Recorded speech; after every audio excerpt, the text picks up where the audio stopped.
Hello दोस्तों, आज मैं रॉन्ग टर्न 2 को एक्सप्लेन करने वाला हूँ, जो सन 2007 में आई थी। अब इससे पहले कि मैं रॉन्ग टर्न 2 को एक्सप्लेन करूँ, रॉन्ग टर्न 1 को जरूर देख लेना। तो दोस्तों, हमने देखा था कि रॉन्ग टर्न 1 के आखिरी में 3 फिंगर बच गया था, इसीलिए अब इस मूवी में हमें 3 फिंगर नजर आने वाला है, जो अपनी फैमिली मेंबर के साथ मिलकर फिर से खून का खेल खेलने वाला है। So let's explain this movie. Movie की शुरुआत में हम किम्बरली नाम की एक लड़की को देखते हैं, जो एक रियलिटी शो की कंटेस्टेंट है और अब वो अपने नए प्रोजेक्ट की शूटिंग के लिए वेस्ट वर्जीनिया के जंगलों से होकर जा रही है। ड्राइविंग करते हुए वो फोन पर अपने मैनेजर से बात कर रही थी। कुछ दूर आगे जाकर जंगल के बीच में किम्बरली को 2 रास्ते मिलते हैं। किम्बरली का मैनेजर उसे पुराने पेपर मिल वाले रास्ते से होकर जाने को बोलता है। इसके बाद किम्बरली जैसे ही उस रास्ते पर आगे बढ़ती है तो उसके फोन से नेटवर्क चला जाता है और उसकी कॉल कट हो जाती है। किम्बरली जब अपना फोन चेक करने के लिए नीचे झुकती है, तभी अचानक से उसके सामने एक आदमी आ जाता है और किम्बरली की कार उसको हिट कर देती है। अब किम्बरली बहुत ज्यादा घबरा जाती है और प्रे करती है कि वो आदमी मरा ना हो।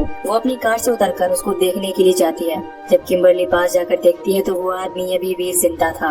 वो उस आदमी की हेल्प करने की कोशिश करती है, मगर वो आदमी एक म्यूटेंट था, यानी कि एक ऐसा आदमी जिसकी बॉडी केमिकल रेडिएशन की वजह से डिस्टोर्टेड हो गई हो। खैर, ये म्यूटेंट किम्बरली को पकड़कर उसके निचले होठ को काटकर अलग कर देता है, जिससे किम्बरली दर्द में छटपटाने लगती है। अब वो अपनी जान बचाने के लिए वहाँ से भागने की कोशिश करती है, मगर तभी यहाँ पर एक और म्यूटेंट आकर उसे पकड़ लेता है। ये म्यूटेंट 3 फिंगर था और ये किम्बरली को बिल्कुल सीधा खड़ा करके अपनी कुल्हाड़ी से उसकी बॉडी के 2 टुकड़े कर देता है और इसके बाद ये दोनों म्यूटेंट एक एक टुकड़े को घसीट कर यहाँ से ले जाते हैं। इसके बाद मूवी का सीन शिफ्ट होता है और हम डेल मर्फी को देखते हैं, जो यूएस मरीन का एक रिटायर्ड कर्नल है। ये वेस्ट वर्जीनिया के जंगल में द अपोकलिप्स अल्टीमेट सर्वाइवलिस्ट नाम के एक सर्वाइवल रियलिटी गेम शो को होस्ट कर रहा होता है। यहाँ पर हम माइकल नाम की एक लड़की को देखते हैं, जो इस शो का डायरेक्टर है और वही इस शो को डील कर रहा था। इन्होंने इस शो के लिए 6 कंटेस्टेंट को चुना है, जिसमें से एक किम्बरली भी थी, मगर रास्ते में ही उसको म्यूटेंट्स ने मार दिया था, जिससे वो यहाँ पर नहीं पहुँच पाई है।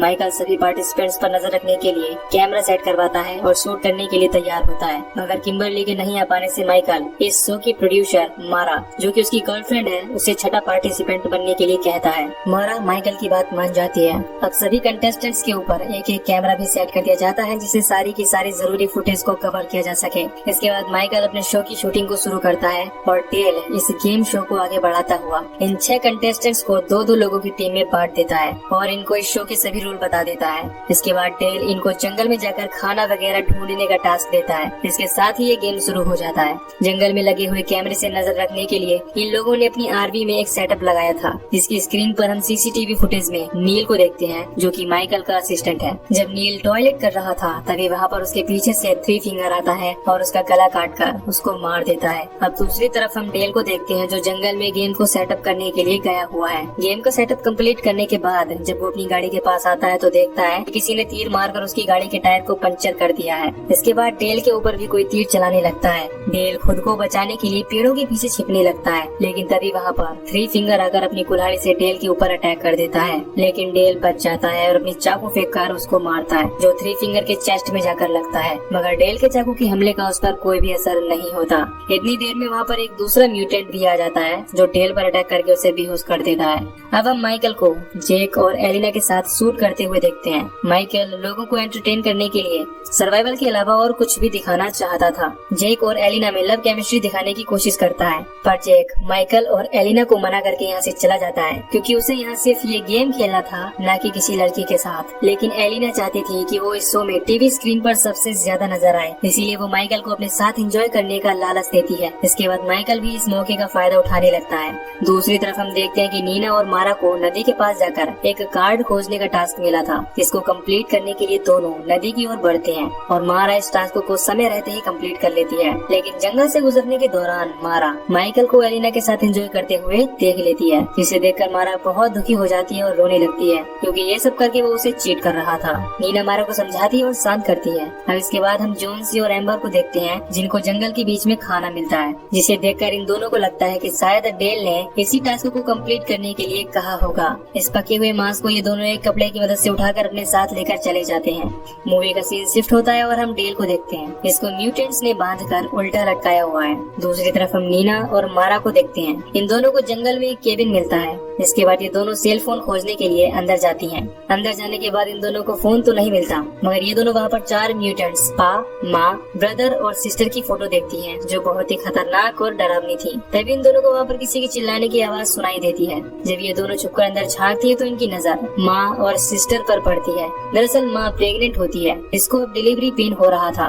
सिस्टर माँ को वहीं पर एक टेबल पर लेटा देती है, जिसके कुछ देर बाद वो म्यूटेंट माँ एक बच्चे को जन्म देती है, जो देखने में बहुत ज्यादा डरावना और भयानक था। उस बच्चे को देखकर ये दोनों डर जाती हैं, लेकिन तभी सिस्टर इन दोनों को देख लेती है। ये दोनों वहाँ से भागकर खुद को एक रूम में बंद कर लेती हैं। अब म्यूटेंट सिस्टर यहाँ आकर दरवाजा तोड़ने लगती है, जिसके बाद ये दोनों दरवाजे पर एक बेड को लगा देती हैं। यहाँ से भागने का कोई रास्ता न पाकर ये दोनों बहुत डर जाती हैं और घबरा जाती हैं। लेकिन तभी इन दोनों की नजर यहाँ के टॉयलेट होल पर पड़ती है, जिसको तोड़कर ये दोनों यहाँ से भागने में कामयाब हो जाते हैं। अब ये दोनों यहाँ से भाग ही रही थी कि तभी पीछे से पा आकर मारा पर अपनी कुल्हाड़ी फेंक कर मारता है, जो सीधा आकर मारा के सिर पर लगती है। ये देखकर नीना और भी घबरा जाती है और वो अपनी जान बचाकर यहाँ से भाग जाती है। पा मारा के पास आकर अपनी कुल्हाड़ी को निकालता है और अब नीना को पकड़ने के लिए उसके पीछे लग जाता है। अब इधर नीना अपने कैमरे से हेल्प मांगती है और कैमरा फेंक कर एक जगह छुप जाती है। पा नीना को खोजने की बहुत कोशिश करता है, मगर वो खोज नहीं पाता।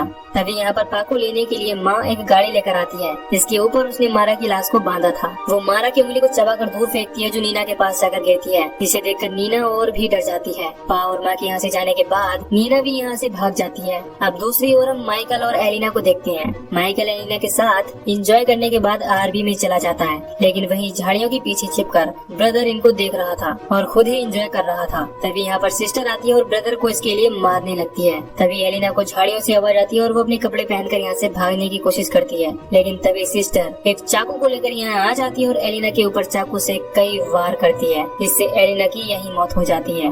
अब इसके बाद हम डेल को देखते हैं। इसको 3 फिंगर ने उल्टा लटकाया था और 3 फिंगर नील की गर्दन को काटकर डिनर तैयार कर रहा था। तभी यहाँ पर मारा की लाश को लेकर माँ और पा भी आ जाते हैं और मारा की लाश को नीचे रखकर चले जाते हैं। अब 3 फिंगर डेल को मारने के लिए आता है, लेकिन डेल 3 फिंगर के ऊपर अटैक करके खुद को आजाद कर लेता है। डेल 3 फिंगर के साथ बहादुरी से लड़ता है और उसकी गन को छीनकर उसे शूट कर देता है। अब इधर माइकल आरवी में आकर कैमरे को चेक कर रहा था। तभी आरवी को कोई चलाने लगता है, लेकिन माइकल को लगता है कि ये नील कर रहा है, लेकिन ये काम पा और माँ का था। अब पा माइकल को मार मार कर जख्मी कर देता है और एक तीर को उसकी छाती के आर पार कर देता है। दूसरी तरफ हम जॉन्सी, एम्बर और जेक को देखते हैं, जो खाने को एंजॉय कर रहे थे। तभी यहाँ पर नीना घबराई हुई आती है और इनसे कहती है कि कुछ लोगों ने मारा को मार दिया है और अब वो हमें भी मारने वाले हैं, इसलिए अब हमें यहाँ से जल्द चलना चाहिए। लेकिन जॉन्सी को लगता है कि नीना एक्टिंग कर रही है, मगर तभी एम्बर की नजर मास्क के ऊपर बने एक टैटू पर पड़ती है, जो किम्बरली की टांग पर बना हुआ था। अब ये तीनों समझ जाते हैं कि वो किम्बरली की टांग को खा रहे थे। बिना देरी किए ये सभी यहाँ से भागने लगते हैं और भागते हुए आरवी के पास आते हैं, मगर यहाँ पर आरवी को ना पाकर वो सभी अब अपनी जान बचाने के लिए पेपर मिल की तरफ भागने की सोचते हैं। दूसरी तरफ हम देखते हैं कि एक घर में डेल को एक बूढ़ा आदमी मिलता है, जिसको हमने मूवी के फर्स्ट पार्ट में देखा था, जो कि एक गैस स्टेशन का मालिक था।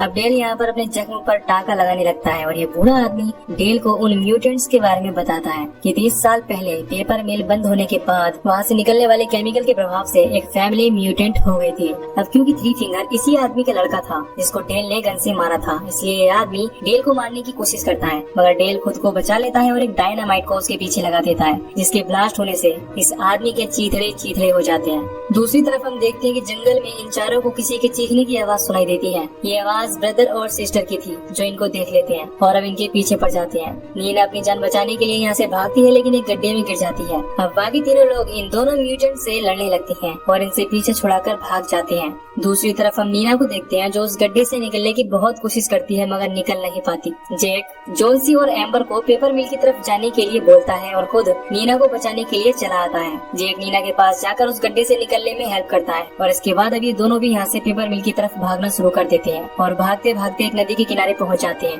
तभी इनका पीछा करते हुए सिस्टर आ जाती है और इन पर गोलियां चलाना शुरू कर देती है। अब खुद को बचाने के लिए ये दोनों नदी में कूद जाते हैं। इधर हम डेल को देखते हैं, जो इन म्यूटेंट्स को मारने के लिए पूरी तरह तैयार था। दूसरी तरफ जोन्सी और एम्बर अभी भी जंगलों में भाग रहे थे और पाइन का पीछा कर रहा था। तभी अचानक से जोन्सी का पैर एक ट्रैप में फंस जाता है और वो पेड़ पर लटक जाता है। एम्बर जोन्सी की हेल्प करने के चक्कर में खुद भी ट्रैप में फंस जाती है। कुछ ही देर में इनका पीछा करते हुए पा और ब्रदर भी यहाँ पर आ जाते हैं। यहाँ पा ब्रदर को तीर देता है और इनको मारने के लिए इशारा करता है। ब्रदर एक ही तीर से इन दोनों को मार डालता है, जिससे एम्बर और जोन्सी की मौत हो जाती है। इसके बाद ब्रदर उनसे टपकने वाले खून को पीने लगता है। दूसरी तरफ हम जेक और नीना नीना को देखते हैं, जो अब अपनी जान बचाते हुए पेपर मिल में पहुंच गए हैं। इसके बाद ये दोनों एम्बर और जोन्सी को ढूंढने लगते हैं, पर इन्हें पता नहीं होता कि अब वो दोनों मारे जा चुके हैं। यहाँ की एक अलमारी में इनकी नजर स्केलेटन पर पड़ती है। नीना इसे देखकर बहुत डर जाती है। ये दोनों सोचती है कि शायद इन म्यूटेंट से बचने के लिए ये लड़की यहाँ पर छुपी होगी और यहीं पर मर गई होगी। अब नीना यहाँ से भागने लगती है, लेकिन जेक उसको पकड़ लेता है और समझाता है कि जोन्सी और एम्बर भी यहाँ पर आने वाले ही होंगे। इसके बाद ये दोनों आगे बढ़ते हैं और इनको ढेर सारी गाड़ियाँ दिखाई देती हैं। तभी इनकी नजर अपनी आरवी पर पड़ती है, जिसमें से माइकल की चिल्लाने की आवाज आ रही थी। ये दोनों उसे बचाने के लिए नीचे जाते हैं। अब जेक जैसे ही आरवी के अंदर जाता है तो वो माइकल को लाइव देखता है। तभी यहाँ पर सिस्टर और पा आकर नीना को भी पकड़ ले जाते हैं। माइकल को माँ टॉर्चर करती है और उसकी गर्दन को काट देती है। जेक ये सब देखकर समझ जाता है कि यहाँ पर ट्रैप बिछा हुआ है, लेकिन अब तक बहुत देर हो चुकी थी और अब ये म्यूटेंट्स जेक को भी पकड़ लेते हैं। इसके अगले सीन में हम देखते हैं कि जब नीना को होश आता है तो वो खुद को म्यूटेंट्स के साथ डाइनिंग टेबल पर बंधा हुआ पाती है और इससे कुछ ही दूरी पर इन लोगों ने जेक को भी बांधा हुआ था। जब नीना खाना नहीं खाती है तो ब्रदर जबरदस्ती नीना के मुँह में खाना डालने की कोशिश करता है। जेक को ये देखकर बहुत गुस्सा आता है, लेकिन वो बंधे होने की वजह से कुछ भी नहीं कर पाता। इसके बाद माँ बचे हुए मांस के टुकड़े को एक ग्रेडर में फेंक देती है और डेल भी यहाँ पहुंचकर नीचे से ये सब देख रहा था।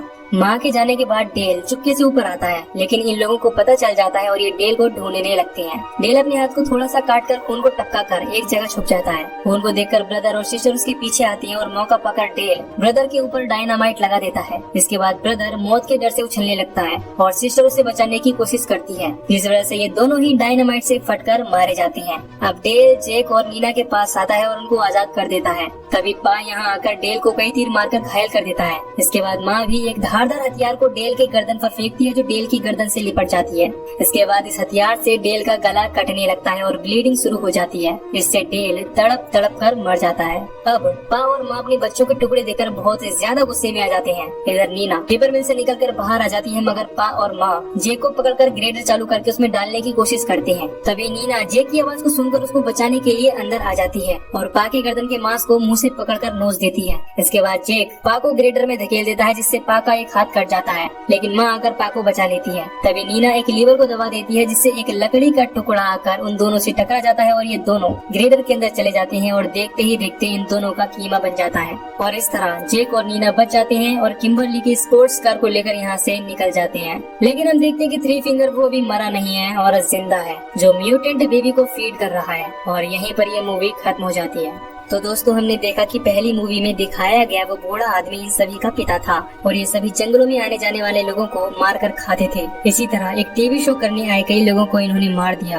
पर डेल ने बड़ी होशियारी से थ्री फिंगर, उसके पिता, ब्रदर और सिस्टर को भी मार दिया था। पर बदकिस्मती से थ्री फिंगर आखिर में जिंदा बच जाता है। इसी के साथ जेक और नीना मिलकर पा और माँ को मार डालते हैं और जिंदा बच जाते हैं। तो इस तरह ये मूवी खत्म हो जाती है। अगर आपको ये एक्सप्लेनेशन पसंद आई हो तो वीडियो को लाइक और चैनल को सब्सक्राइब कर दो। बाकी मैं मिलूंगा आपसे नई वीडियो में। Till then take care, love you, bye bye.